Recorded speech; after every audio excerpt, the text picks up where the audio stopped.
How you doing? So how do you balance all this out?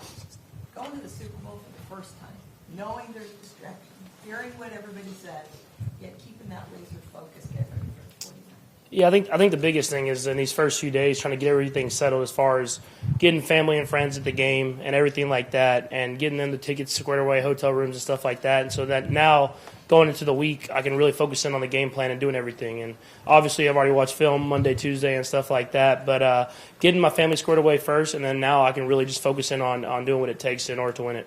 How much are you leaning on Coach Reed and players like Terrell Suggs because they've actually been there and what preparation is like and then the whole experience?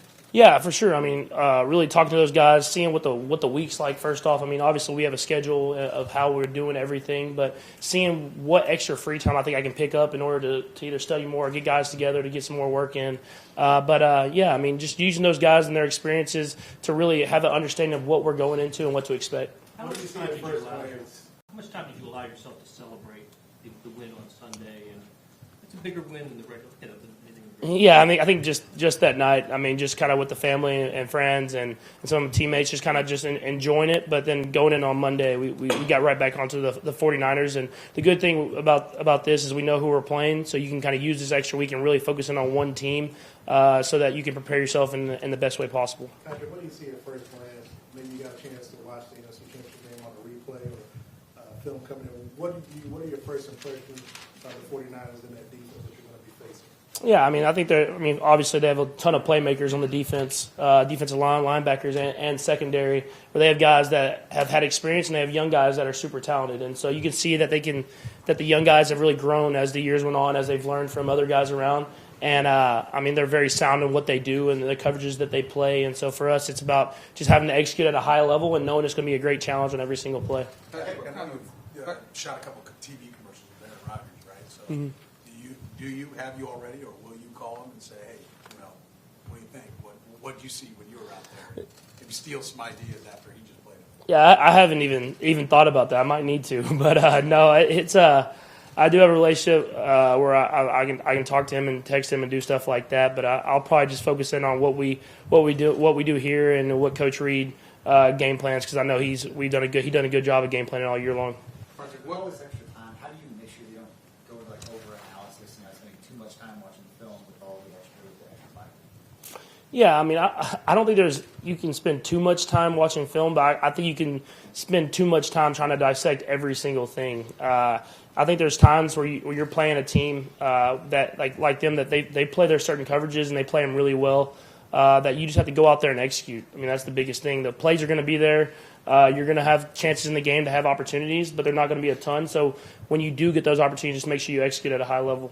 Any other championships you played in, even like in your youth level, that you could kind of fall back on, even if it's like even a T-ball championship or anything of that nature that you could fall back on? No, I don't think so. I mean, I've played in championship games growing up, but this is definitely a bigger one, probably the biggest one that's around. And so for me, it's just about, like we said, talking to Coach Reed, talking to Suggs, all these guys that have been in these games, getting a feel for it, having to run out of the tunnel and then wait around a little bit before you get going, and kind of building and kind of containing your emotions and being able to get there and really just play football when it comes down to it. Patrick, can you describe how Andy kind of emotionally connects with you and the team? It seems he's able to inspire but also calm you. I wonder how that works. Yeah, I think it's just he's the same person every single day. Same person if we're winning or if we're losing. He's going to have that same fire, but at the same time still being able to teach in the moment and really get the best out of every single person. I think that's a huge thing. And you've seen it these last few weeks when we're down,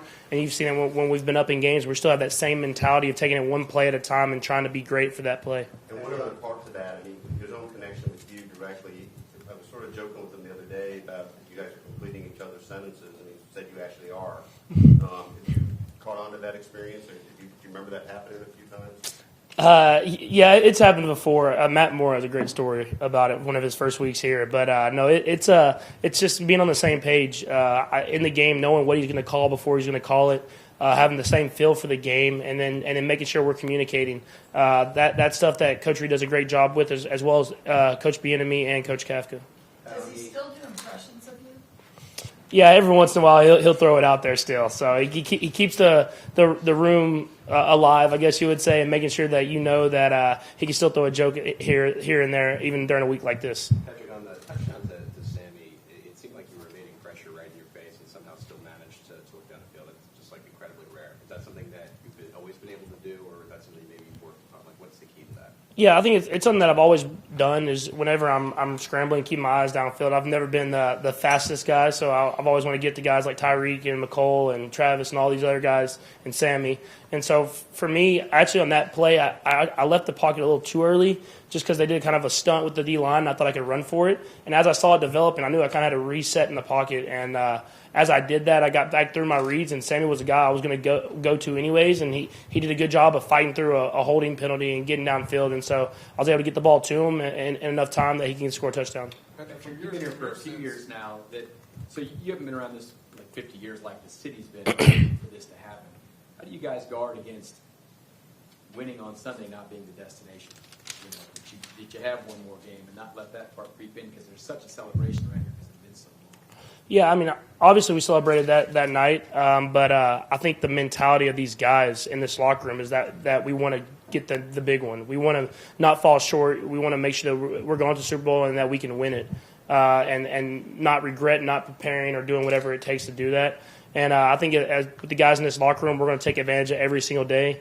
It's a long build for these next week and a half or whatever it is, but we're going to build every single day of just taking advantage of it and hopefully getting there and playing our best football and trying to find a way to win the football game. When do you think it's going to hit you that you're actually there? Will it be when you get off the plane Sunday or opening night at Marlins Park that we are here in the Super Bowl? You know, getting a chance to actually enjoy it before obviously you have to switch your mind to get back to work.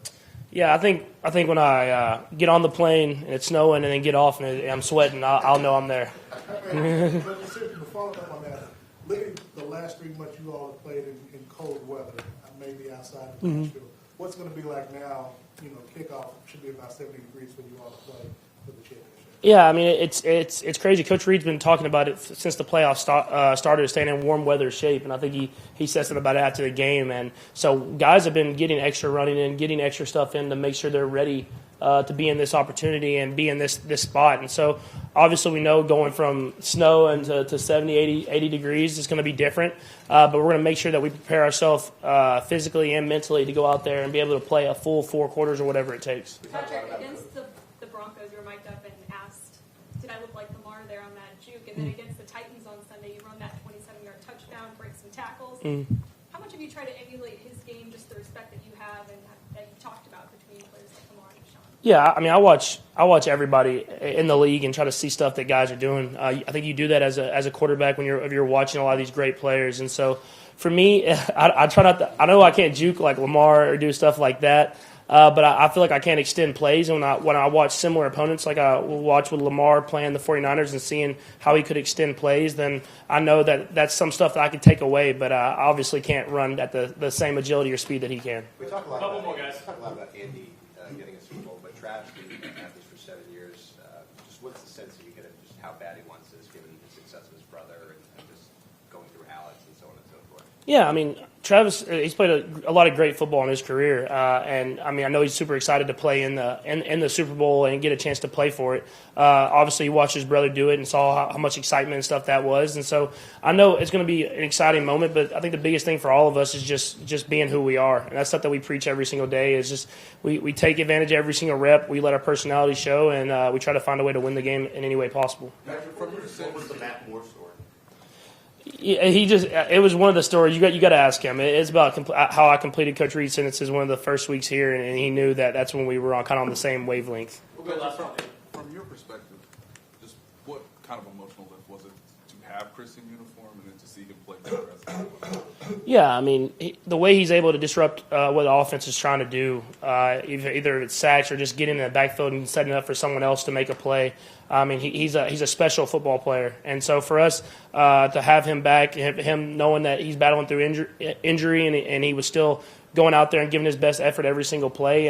This bye week will let him get fully healthy, and then we'll be able to have him for a huge game and be able to have all our weapons. Good. Thanks, guys.